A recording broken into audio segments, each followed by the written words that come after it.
virtual room. Okay. Hi, everyone. I am Rachel with the Progressive Change Campaign Committee.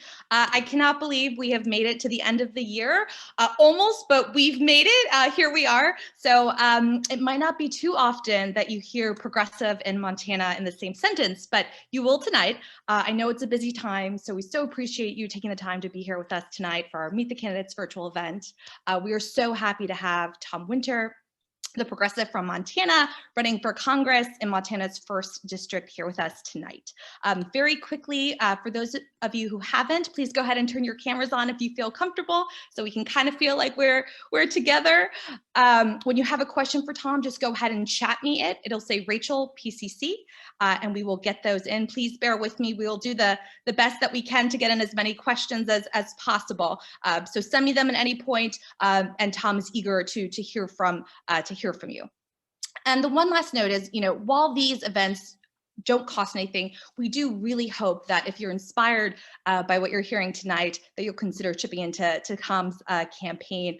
Every bit helps and will be maximized by him and his team. So with that, let me go ahead and turn it over to our co-founder, Dr. Stephanie Taylor, who thought of this idea and has executed it. So without her, we wouldn't be here. So Stephanie, turning it over to you. Great. Thank you, Rachel. Hi, everybody. Thank you so much for joining our call tonight. I am so pleased to be here to introduce you to Tom Winter, who is running for Congress in Montana's new Western Congressional District. And before we get started, I wanted to lay out a couple of thoughts on why this race is so important. So first, let me tell you a little bit about Tom. He's a former state legislator from Helena. He's a union member, current member of IBEW 206. And when he won his state legislative seat, he flipped a red seat in a +11 Trump district. And he did it because he campaigns as a populist. He speaks to the economic needs of everyday people. And in the Montana state legislature, Tom did a lot of important work. He sponsored bills on issues like online voter registration, corporate income tax disclosure, tenants' rights for Montanans living in mobile homes. And this last one is so important because property developers are threatening these homes and affordable housing in general, and this is one way to fight back. So Tom's legislative record shows that he's not just someone who has the right message. He's someone who will use his position and his power to push forward progressive priorities and make life better for working people. And that's why this race has national importance, because Tom is showing how Democrats can win rural districts, red districts, running on a strong populist message, identifying the big crises that are facing small town America, like the climate crisis, the opioid crisis, the housing crisis, the economic crisis, and then delivering. Tom's likely Republican opponent in the general election is Ryan Zinke. He is also one of the worst from the Trump administration. He was Trump's Secretary of the Interior. He stalled clean energy projects for years. I'm sure you'll hear more about him in a moment, but with no more ado, let me say, welcome to Tom Winter. We're all excited to talk to you today. Hello, everybody. Is this my turn to speak, Rachel? Yes, go for it, Tom. Perfect. Hey, well, first off, everyone here, thank you for coming virtually to Montana. It is 15 degrees outside, and that is as welcoming as the temperature gets in December. And thank you to the P-Trip as well. I'll be going on about waxing poetic about the P-Trip and Stephanie Taylor and how she has made progressivism something that we can play out here. But I know for the people on the call who are not from Montana, the question is always literally like, Montana? Are you kidding? How is this even possible that progressives can play in this place? And one thing, you guys need to stop watching Yellowstone. That's not actually what this place is like. And especially when I say that, it's just not necessarily obvious from the vantage point of other parts of our huge country here. But we're not walking around with spurs on our boots. We are not like participating in shoot 'em ups outside the saloon. Progressivism is strong, and it has been strong here since the founding of the state. Even now, and on this call, we'll talk about them later, we have some people who are seeing progressive wins across the state in the last election cycle, and people who are running right now on progressive campaigns. I'm looking at Zoe Zephyr specifically shaking her head. And so what the state has done previously, we have led the country for the last 100 years in combating monopolistic behavior amongst corporations. And that anti-corporate stance is alive and well with Montanans, regardless of party. Not only that, but from that legacy of pro-union, pro-labor, pro-worker, and anti-monopoly stances, we still have at-will employment. Now, we still don't have at-will employment here, I apologize. One of the few places in the country where your boss can't just up and fire you. This is something that people wouldn't know about Montana, but is what makes it possible to make a middle class or a working class life here. And that's up until recently, what we're fighting against. And I should say as well that we have some of the most progressive campaign finance laws in the country. When I went for the legislature, the max people could give me was $180. Most people, and then I met people who are running in North Carolina for legislative seats, and they were raising $3 million. I think for that cycle, we maybe raised the most, and it was 22 grand, which seemed like an astonishing amount. So that speaks to the progressive underpinnings of this place. And also, when this district was held by a Democrat 10 years ago, and for the decades prior to that, this district was used by the Democratic Party, was used by progressives of a different era to bring the country the Wilderness Act. And I cannot tell you how much that means specifically to Montanans and what it means to be able to be at the forefront of wilderness conservation from the point of view of working for the people. So, Montana, I hope I've made the case, but why this campaign? And I think Stephanie already did this, so I don't have to tell you how great I am and the people that we work with are, but we have done this before. We are the only campaign that has done this before. We have already won a district that voted for President Trump plus 11 points. And now that did require me to go completely off the rails. I quit my job. I moved into my sister's basement. I personally knocked 11,000 doors, and the rest of the campaign knocked a further 11. We were able to knit the community back together where it was starting to fray. And now I did also, we had to trudge through miles of foot-deep snow. I was punched in the mouth by someone who said I was in a wolf conspiracy with other Democrats to bring them from Alaska. But the people who were like that, and there are some, they were simply the loudest. The dignity and the commonly held dignity of our community is what brought a progressive win, put me in the legislature on behalf of, honestly, my constituents. And from there, my life has changed. It was honestly the greatest privilege to be a part of that race and to win it, which I didn't even believe would happen.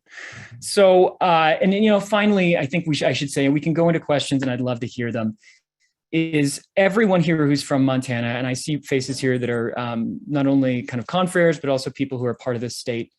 I care and we care so deeply about our home. And we are so proud, honestly, and this sounds conservative, but in the small c sense, of what previous generations have built here. We built largely, as much as the times allowed, egalitarian communities that allowed working people to prosper. And that is what I want to do now again. And we can do that. And so finally, I just would beg of you, when you speak to other progressives and when you speak to fellow Democrats, tell them that we cannot abandon rural America to these fascist vultures who are using our political system in small spaces to harm the constituents that I used to have and to harm my community. It's just so important to me and so vital, regardless of the outcome of this race. I want everyone to know that rural America has the capacity, the will, and oftentimes has been the font of progressive politics. So from there, I'll stop talking. I can never stop. Thank you, Tom. So we have a bunch of questions for you, but before we dig into those, we are so happy to also have Barbara Bessette here with us tonight, former member of the Montana House of Representatives and an Indigenous lawmaker who's also running again this cycle to share a few words about Tom. Barbara, please. Oh, thank you. I would like to say though, Tom, some of us do wear spurs, so. All right. Barbara's a champion barrel racer, and I am doing this plug for also Democrats to really care about rodeo. I just had to, some of us do wear spurs, not all the time, but some of us do. So I had the pleasure of serving with Tom in the Montana State Legislature during the 2019 session. And during that time, I really saw how much Tom truly cares about people. And since that time, I have been able to witness how he organizes in his community and Montana to make it a better and more inclusive place. He always stands up for what he believes in, and I know that he can win this new Montana congressional district by running on his progressive policies. We need more people like Tom to represent us in Congress. And I'm so honored to have served with him, but I am more honored to be his friend. Montana needs him more than ever, as does America. Thank you so much, Tom, for running. You know how much I care for you, and I know you're going to kick some major butt. Barb, I'm honestly embarrassed. Thank you. I didn't know you were going to say that. Thank you, Barb. Thank you. That was great. Okay, so let's dive into questions, folks. So our first question comes from our friend Norbert. Norbert, can you unmute yourself and ask Tom your question? Yeah, hi. Thank you. It sounds terrific. I hope you win. So let me ask you, what's the biggest obstacles standing between you and a win? Norbert, thank you for the question. It's again, and as I hope I made clear in my kind of intro there, the biggest problem is not that it's Montana. The biggest obstacle we have, I would say, is honestly the way that our civic culture here is starting to be eroded by people like Ryan Zinke, who is going to be the Democratic or the Republican nominee. He, as I have said and put online and everywhere, he has the gall to think so little of us that he can run for Congress and essentially commit what appears to be voter fraud and live in a hotel and claim that is his place while he actually lives in Santa Barbara. Candidates like him create a sense of voter apathy that I am trying to directly combat. And that's not a rural issue, anything like that. That's an issue of that they degrade the political system so much that they make it like, well, why would I even contribute or care? And so that is why, especially, and that's why I came to progressivism, I would say, which is it instills, I think, not only confidence in the voter and my community to make a choice that's in their best interest, but also empowers them to be a part of the process. Half the time I find out when I'm talking to people, I end up saying like, well, hey, you should run for office. There's a school board opening, and I really try to make sure that we are contributing to the civic integrity of our state in that way. So yeah, I'm getting off topic there, I guess, because I get excited about getting people to run.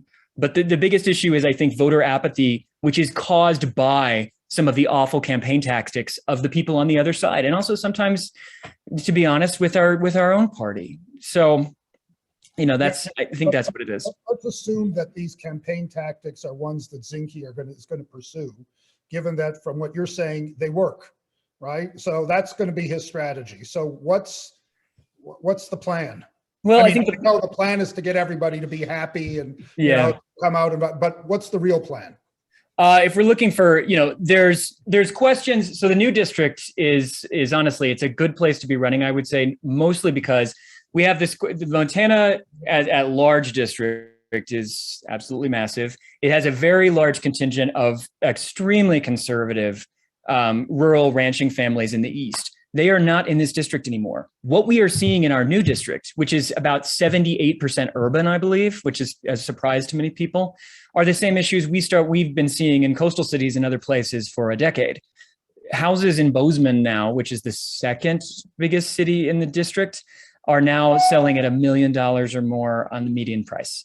That is a change that has happened within the last 3 years. And what that means is our communities are starting to break apart. People who have jobs and well-paying jobs are living in trailers in the street because they cannot find a place to live. And watching our communities erode from the same levels of inequity and inequality that the rest of the country has been dealing with for the last 10 years, it's happening now. And we will be messaging aggressively on what inequality and inequity are doing in our system at this very moment. And I know for a fact that not only will my primary opponents, for some reason, they fear not tread in that area when it is the biggest issue facing some of our constituents or our future constituents, but also, Ryan Zinke is the avatar of that issue. He has used millions of dollars that he got from working in government in order to buy up lands in Montana. And so that is one of the things we'll be getting into in terms of our messaging, which is that our opponent is actually the person who exemplifies the problems that are being caused. Thank you, Norbert. Thank you, Tom. So let's keep it rolling. So Tom, Wendy would like to know, how do you plan on combating the constant flow of misinformation being fed to voters? Do you see me going like this? Like, Yeah. Thank you for the question. Everyone knows the media landscape in America is absolutely dire. And it is almost worse out here. But we have the saving grace of Montanans healthy at some times, and Montanans, speak up if you disagree, our distrust of institutions in general, specifically large institutions that speak to us from outside of the state.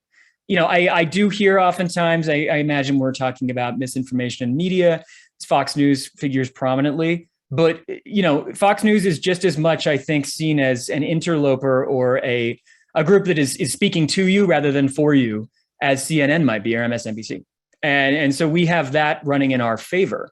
But also this campaign, and in my previous race, we have a demonstrated history and a real track record, amazingly, I didn't know this would happen, of being able to communicate directly with voters and also change the public discourse in the favor of what we're trying to accomplish. And so there is, of course, some misinformation there, but into a media vacuum steps a campaign that is thoughtful and also aggressive with their social media and also their just media strategy. And so because of this dire landscape, we actually have the ability to take our space or take our message directly to voters and be a large and integral part of the media market. And that is something that I think a lot of places with a bigger saturation of newspapers, radio, et cetera, they don't have the opportunity to do that on their campaigns. Thank you for the question. Thank you for the answer. So coming in online, we have Janine. Tom, Janine wants to know, how are you going to fight for climate change?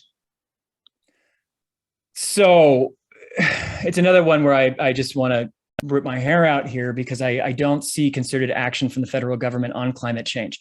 Montana will be affected, everywhere will be affected and is being affected by climate change. But especially here in the rural or, lightly populated West. I mean, a week ago or 2 weeks ago, there was no snow on our mountains in December. It was 65 degrees. This summer, my house, a wildfire came within a half mile of my house. We know what's happening. I mean, for instance, also, I'm a fly fisherman. The Smith River, which is a famous trout fishery, it literally had no water in it this year. And these things might seem like kind of small ball to people from outside the state, but Montanans live directly in this awesome and beautiful landscape. And we are seeing it degraded regardless of our party or what we view. I mean, my house should not be burning. It's not in a place that should be burning in this way and so frequently. And so, with the question of climate change is out here, we are already seeing it profoundly. And it is leading to, I believe, this feeling of desperation and existential crisis amongst people in the state in general. And we are able, I hope, to be a voice when I'm elected for the rural West and for the West on essentially the canary in the coal mine. Like what's happening here now happens to you. And what we've seen in California is not just a problem on the West Coast. If it's happening in Montana, it will happen in Colorado. And if it happens there, it's happening other places. And so I really, really want to be, one thing we can do about climate change is show that there is a broad-based group of people in the state who are deeply concerned about the future, and that we can put that to a national audience and show that it's not just the province of Democrats who are concerned about the environment specifically. Thank you. Okay, up next we have Beth. Miss Beth, would you like to ask Tom your question, please? Sure. How you doing, Tom? I'm so glad to see folks running. I think people should be running in every single area, not just Democratic area. We need to talk to everybody, because if we don't talk to them, the right and the folks that are trying to cause divisions will get to them. So I'm wondering what kind of reactions you're getting with the people you're talking to, the electorate, the folks you're going to. Yeah, Thank you. Well, of course, thank you, Beth. And you're right. We need to be everywhere. I got to say, the response we're getting, and this is where I hope I'm amongst friends, I'm surprised about the positive response we're getting. When I first started the first campaign for the legislature, that was, the beginning was the hardest part, because we were the first, a lot of times we were the first Democrat to walk up to their door, and certainly the first progressive for a while. And we have, I would say, we're seeing instead pretty fertile ground and pretty good response specifically to the, the progressive populism, the populism that Stephanie was talking about. And the state is primed for this. And like I was saying before, we're seeing the inequality that we saw in other places for the last 10 years. It was already here, but we're seeing it specifically in our housing market, in our job market. It's hitting people in a more visceral way than it did in the past. And speaking to those issues directly and without being afraid of offending rich people, honestly, which is what I feel sometimes occurs, it really does elicit a positive response. And so that's where we've seen the quickest, like, yes, this is the right thing to do. You will not only feel like you're speaking to the issues in my small community and say in the Flathead Reservation, but you're also speaking, to make my life better in this way and for my kids so we can continue to afford to live here. So I think that's the way that we're really first getting in the door. And then, if you're priming voters to speak about inequality when they haven't really thought of it in that way before, then it opens up the idea, well, the inequality that's seen in responses to COVID, or the inequity in our, in the complete injustice of specifically Native American tribes being shunted to areas that are especially vulnerable to climate change. And we can have those conversations when we start with a progressive message on economic populism. Beth, thank you for the question.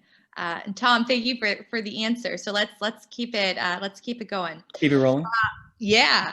Tom, from Mike, what do you think of the filibuster, and what would your position be if Dem sought to eliminate it? Done is the greatest impediment to saving what's left of our democracy at the federal level. And it's completely ridiculous that our own party, after spending untold millions of dollars and countless volunteer hours, including mine, to put my fellow Democrats in power, we are literally held up by this legacy from Jim Crow that has absolutely no bearing on reality as it's currently seen at the federal level. I guess the short way, get rid of the filibuster. I support it. Full stop. Thank you. Got it. Next question comes from Brooke. This is a really great question. In addition to donations, are there ways folks from out of state can support your race at the primary level? Oh, you mean you don't want to immediately cut a $2,900 check? I understand that. No, I first off, donations are always helpful. But in this, like I think we've been showing here too, we need to let Democrats and progressives across the country know that this is possible, that we're not like essentially a novelty campaign with a guy in a flannel. And we're not. We really are not. And again, I've done this before. So one thing that I think is so helpful, and people always say Twitter or Facebook, they aren't real life, but the pandemic forced so many people to live lives in the digital space. The more you get the word out about what we're doing, the better. And the more you normalize amongst your friend group, amongst people who care about politics that are not in Montana, the idea that rural progressivism is alive and well and always has been, the better. So please, that's the thing. Tell your friends. Seems like I'm like trying to sell you a MyPillow, but tell your friends. Tell them that this is possible, and tell them also, I think, the high stakes we have here, which is, with the rural tilts in our federal government, if we can't win elections in this district, which is, pretty close to, it's not at parity, Republican, Democrat, but it's close. If progressives or even just Democrats can't win, we have lost the Senate for a decade or more, and we will lose the House. And I don't want to think about what that looks like under a different presidency. Thank you. So let's move a little bit now to taxes.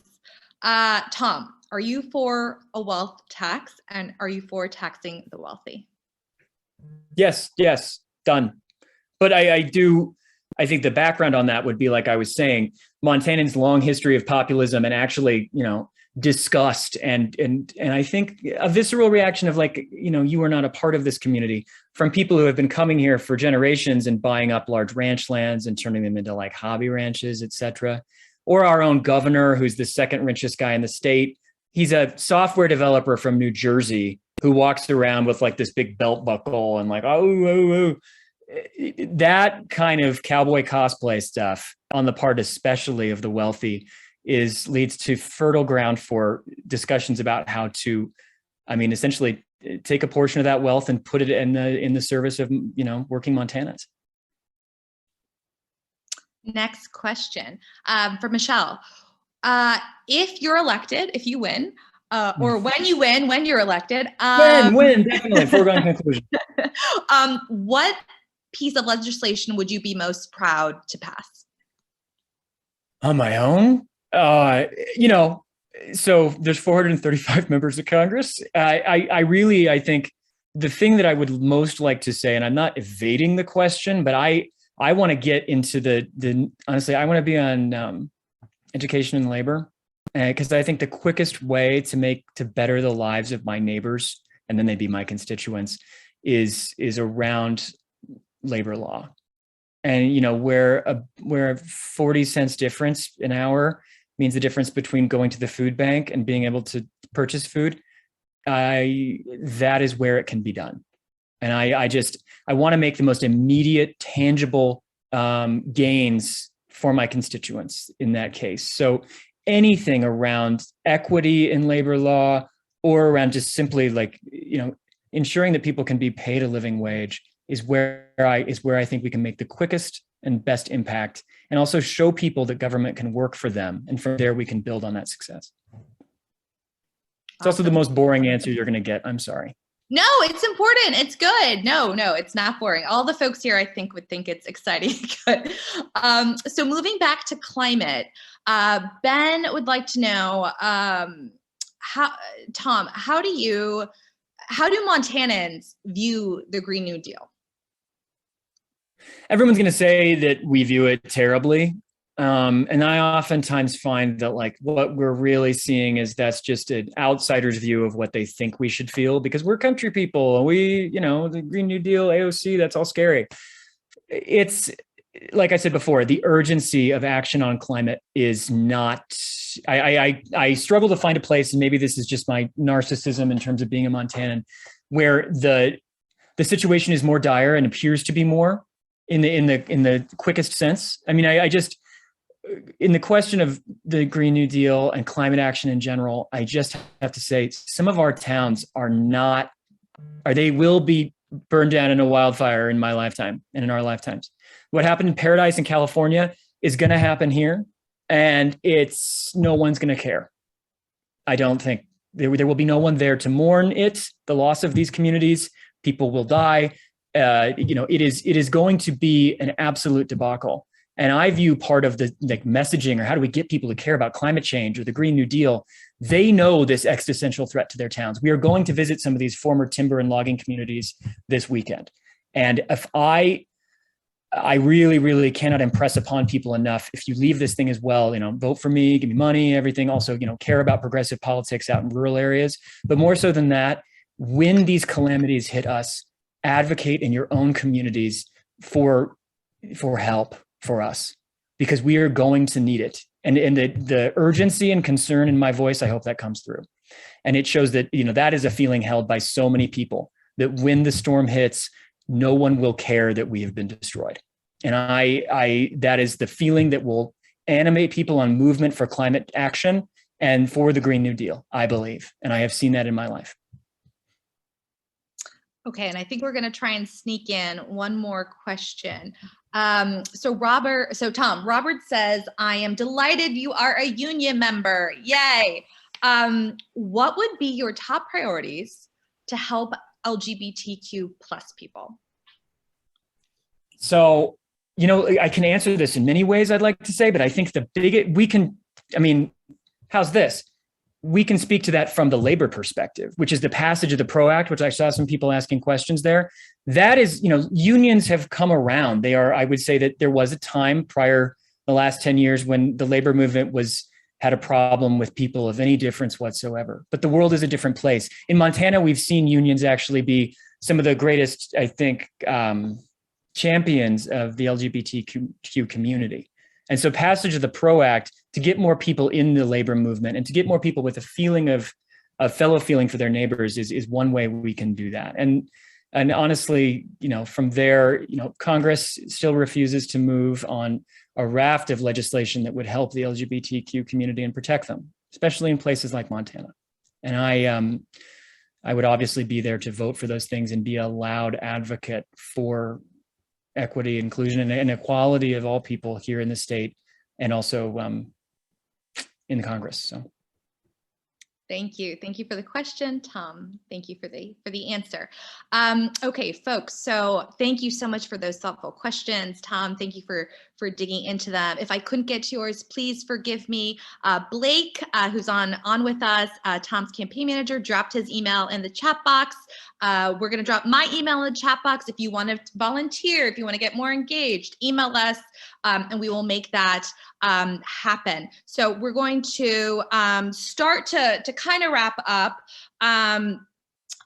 Stephanie, were there any last thoughts that you want to leave people with that folks should kind of remember at this point about Tom in this race?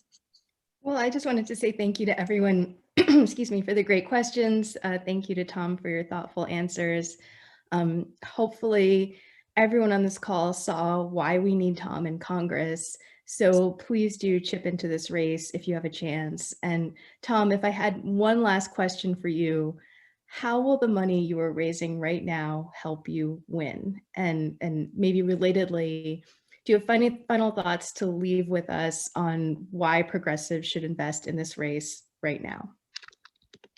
Well, okay. Well, thank you for the leading question on getting people to help us, because that's the biggest thing here. We need resources. They might have cut the state in half, but this state, my district, I think is still bigger than Connecticut. I always say that, but it's honestly, we're 6 or 7 hours across. We require, in progressive action and progressive campaigns require direct voter contact. So every dollar that you give to us is a way for us to get in front of voters, but also not just like smash. I hate this whole concept, especially amongst Democratic campaigns, of like, put $50 million in a race and then leave, never come back, never be a part of the community. Like I shown in my previous race, the money that you give us, the support you give us goes to repairing the rifts in our community. And whether or not necessarily we get the vote of the person we speak to, we are working to, I think, make us stronger again and prepare civic institutions and prepare trust in the government and civic institutions to be helpful to people. So it's not just to get me elected. The money you put to us goes directly to get in front of voters to make the case for civil society, for governance, and for progressive politics. So that is what we need, and that is how we will win. Thank you. Thank you. Folks, if you can chip in for the first time, if you can chip in a little more, I've already chipped in, much appreciated. Will go a long way. Thank you for being here. So I just got told from Blake that we actually have Tom for another 10, 15 minutes.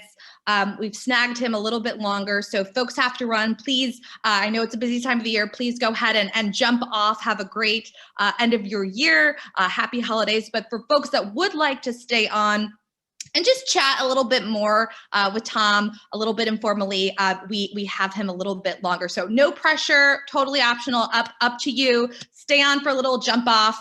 But thank you so much for taking the time to be here. We really appreciate it.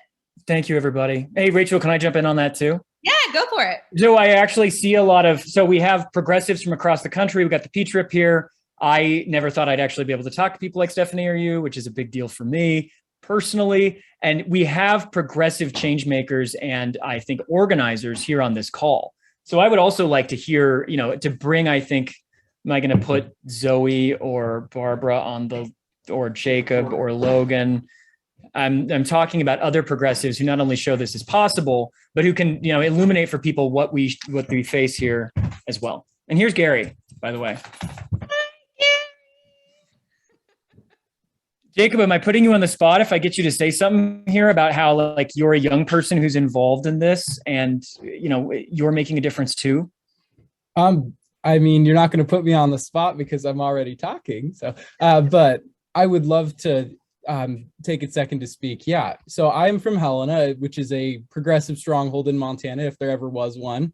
I am a candidate for House District 81 here. And, I am campaigning on progressive issues that are super popular in my district, like universal childcare, affordable housing, a green and sustainable future for our state, and paid family and medical leave for all Montanans.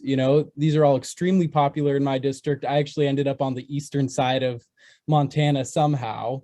Helena has never been in the Eastern District, which is, a story for another day. But yeah, you're there, but the thing is, I think that shows is, Gary makes this seem less serious, but Jacob is a candidate that shows that progressivism is alive and well in Montana, and I just want people to know that. And it shows that it helps my campaign because you guys think it's important, and it shows that we're doing this. But it also shows that he is the true future of what we're doing. And if you were asking where the money's going for our campaign, it's to get me elected, but it's also to prepare the ground for people like Jacob or people like Zoe, who I see here as well, who are activists for the good of our communities. Yeah, completely. And chime in if you want, guys, or if anyone has a question for anyone here. This is now the fun discussion. I've also opened a beer. It was all fun before, but more fun.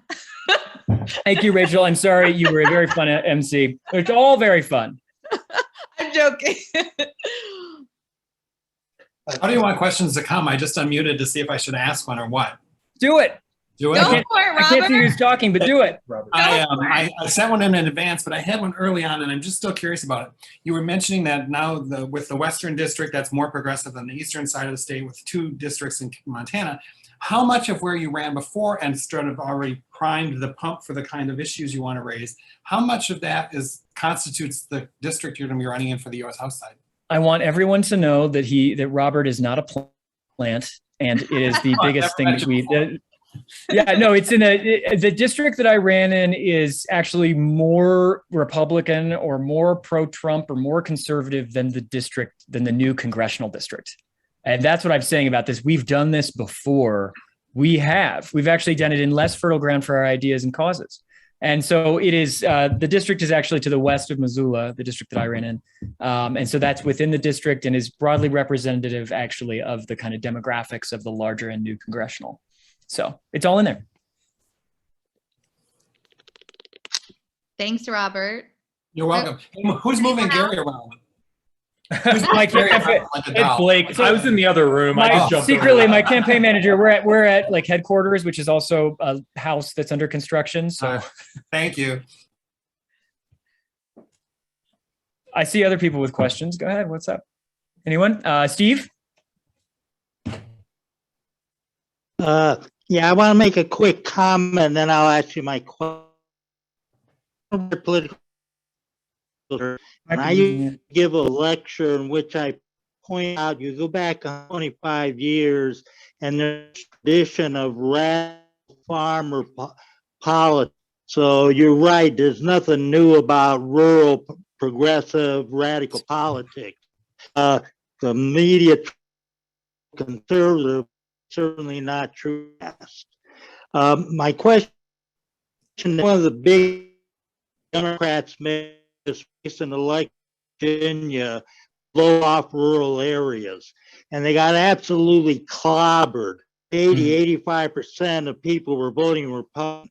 Apparently your district is 22% rural. I assume maybe it's cattle ranching or something.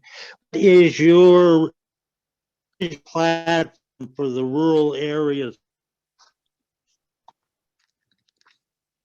I think Robert, we can't hear you too well. We're cutting up a little. If you want to type in your question, maybe we could, Tom. I can also, I'm a politician. I can riff on what I'm pretty sure you said, or Steve, which was, if we have a platform that's any different for rural areas, it's not.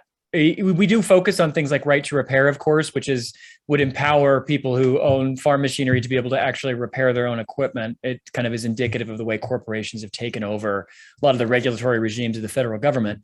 But I think one thing we also have to do, student debt cancellation or dealing with student debt. Many of the reasons that we're experiencing brain drain in our smaller towns is because people they might be able to go to college and then essentially take out loans, but wages are too low to make the loan payments. And so one of the things that we're really trying to say to Democrats nationally is stop talking down to rural areas. The issues that you consider urban versus rural, at least in the Montana context, they resonate the same way.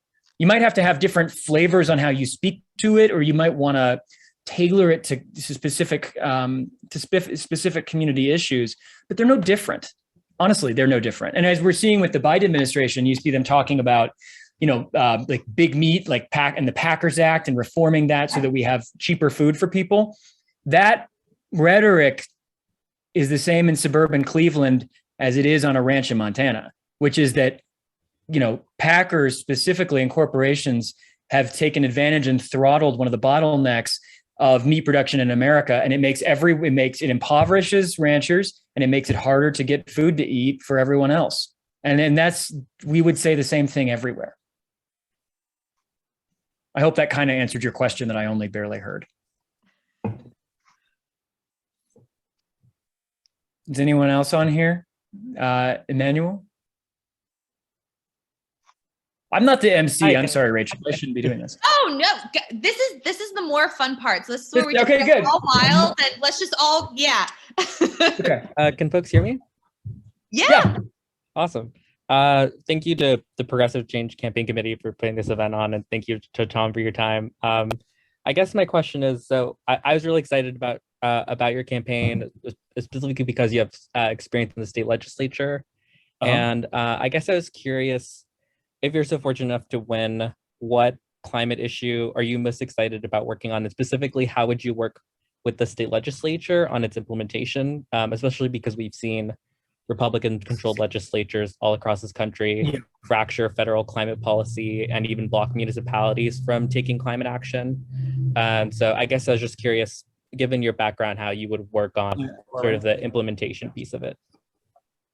So the Civilian Climate Corps is the thing I'm most excited about, honestly, from the Montana perspective, because a lot of my friends, when I was younger, worked on the CCCC here, which is the Conservation Corps. Now, that actually has a strong history in Montana, that it's history, but it's continuing. And, moving that model to climate change mitigation and, resilience is something that would slot right in with the way things are done in Montana now, in a way that's pretty nonpartisan. Like, Republicans in the state legislature aren't trying to kneecap young people going out to help fix our roads and trails. And the same thing would be happening with the Civilian Climate Corps. And so that would be the thing that I think Montana can be a leader on, and showing other states that we can engage a younger generation, not only in gainful employment, but also in ways to ensure resilience for their communities, not just in rural areas. But Montana would be a perfect kind of test case for it. So that's a way that I'd be very excited about doing. And I think with the state legislature, I think they would be interested in working with us on implementation. Mark, you want to get in there? Sure. Tom, I must say your intelligence and your energy is inspiring. I was wondering, I found in Montana, there is an appetite for progressive policies, but Montana politics, more so than any other state, it has a certain tone. How would you characterize that tone? So, and differ with me, Mark, please, because lately there's been a really acid tone, but I think that's kind of the national mood, really, and that's kind of coming to bear on us. There is also, and I hope I show it in what I'm doing. It's not an act, but like the politics that I am involved in every day are the politics of my state right now. So I hope I'm exemplifying them, which is a hopeful and community-based politics that can really speak to larger issues in our community without excluding anybody whatsoever. And there is that populist aspect too. So when I say excluding, billionaires are welcome to be a part of our community. Rupert Murdoch just bought, I think, 5% of the congressional district. But that doesn't mean we can't also speak to our community and say, look, this person is here. They are from away, but not only that, but they are welcome to be a productive member of our community by paying their fair share. And I do think that has never been something. I think in other places, people might respond to that negatively in other political worlds in other states, but here that's never been an issue. And then also, Mark, I do think one of the things we've been trying to do is not only invest politics with this feeling of like hope and exuberance, because it should be fun, but also this, we've seen with previous campaigns, John Tester, Flat Top, Fingerless, Steve Bullock or Brian Schweitzer, some of the campaigns that have been successful previously. And I disagree with some of their policies, but they have also made it not only fun, but engaging. And they've made it not a parade or a road show, but they have shown people that like this is an aspect that you can get involved in with a smile, and you can do things that, engage your community, but also, have some, like, it seems weird to say flair to them, but like I walked by Ryan Zinke's house, not realizing he lived in a hotel. And I put a video up going like, can you believe this? And it not only goes somewhat viral, but it actually inspires the local news reporters to report on Ryan Zinke not living here. And both of the aspects of that, being influenced by citizen action, the news, and then also kind of being like, can you, like, speaking directly to the people, like, how is this possible, is something that I think would only be possible in our specific political climate out here. Longest answer in the world. I think we have our friend Jody Jacobson on with us too with a really good question. Jody, did you want to throw your question here with us too? Sure. I was just wondering if Tom could talk a little bit to how in a place like Montana, where rural, relatively conservative, and by the way, one of my very favorite states. How do you speak about what's at stake in democracy? How do you get people to see beyond policy differences that we are really on the threshold of losing their democracy and losing our democracy? And do you feel like that's something that people really are grasping? Well, I have a bunch of people who are running for office here. I see 3 or 4 actually, and people who will in the future hopefully run for office and in the state of Montana. And I think that they are indicative of, I think the continued, how do I say this, confidence in our electoral system at the local level. And I do also, like I said before, Montanans are broadly in agreement that, campaign finance reform is here to stay. Now, our Republican legislature might have something else to say about that. But the progressivism and the populism that I've been speaking to this whole time, I think also is a direct result of people's confidence and, I think, hopeful feeling toward representative democracy. And, we might be conservative, but sometimes conservatism helps us because, I can say that I'm fighting to preserve this democratic system that we have. And I think in Montana, people then think of their local city council. They're not thinking of necessarily the federal races or, the Senate or the House and how much they hate them. And so we try and always link it to local democratic movements, small d democratic stuff, to ensure that they understand that, that's the same thing as what's happening at the federal. And it's all at stake if we don't take a concerted interest in moving forward through this awful, awful time, honestly. Got it. Thank you. Well, and Tom, if I can, the playing off of what the Republican extremism too, we just had a legislator here call our progressive constitution a socialist rag. Yeah, and that's and so we're seeing also our Republicans here are just overstepping so deeply, if you can overstep deeply, but they're mixing metaphors is what I'm doing, but calling it a socialist rag and wanting to rip up the state constitution, which we only just passed in 1977, it's not a winning issue. It's not going to endear people to them because we also are not, I like to say we're populist and that we're progressive, and radicalism has sprung from Montana. But I think right now we're in a moment where there is a small c conservatism. There is a feeling that, that we actually have something that should be protected from other states and from other places. So great. Got it. Thank you. And hi, Jody, we've never spoken before. And hello, I know you from social media. Yes, I know. And I'm really glad to be supporting you, and we'll do everything I can.